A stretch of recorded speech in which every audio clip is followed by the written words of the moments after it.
Well, Gaffer, the weather's turned quite bitter very quickly, but I'm sure it won't deter you because we're one day removed from your home return here at the Connect Management Stadium. How's the few days of training been since Maidstone? Yeah, it's been nice, bright and breezy. It was a bit wet and windy yesterday, but it's come out lovely and sunny this morning, and the conditions are really good. So let's hope that they hang around for another 24 hours or so. But yeah, ultimately you've got to react from a disappointment as quickly as you can. And we were disappointed to lose the game on Tuesday night, but on reflection and at the time of the game, I didn't feel in my heart of hearts that it was a 3-0 game. Don't get me wrong, you've got to give Maidstone their dues. They scored 3 goals and we didn't, but we had chances. We had good chances in the first half. I thought we were on top of the game when they actually scored the first one. And this group have got to get used to putting the disappointment behind them as quickly as they can. And that's something we've worked on mentally and physically.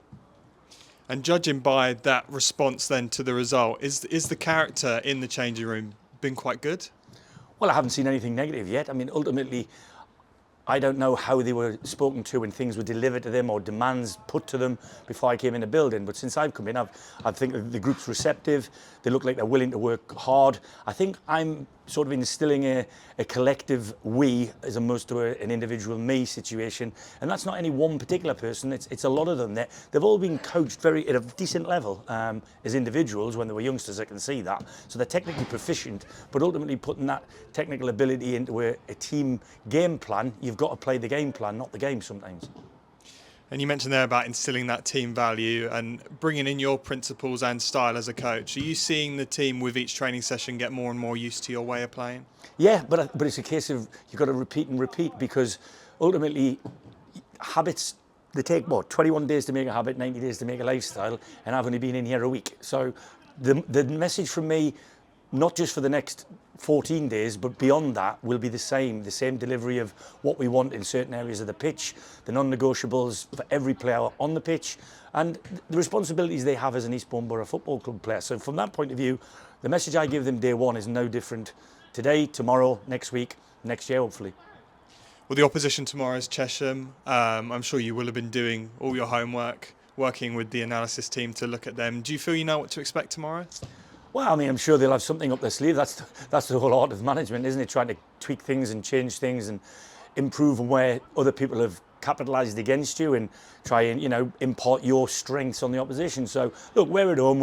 I hope we have a really good crowd behind us, and I know they want to be part of something successful, and we want to be the people that deliver that. So at the end of the day, I never occupy my thoughts too much on the opposition. I look for one or two things I think we might be able to, attack or get at or expose, if you like. But listen, they're a strong group of experienced lads who know the way they play, and they've got a couple of lads in charge of them who know how they want to play. So look, this won't be an easy game. There never is, but we've got to start making this place a difficult place to come.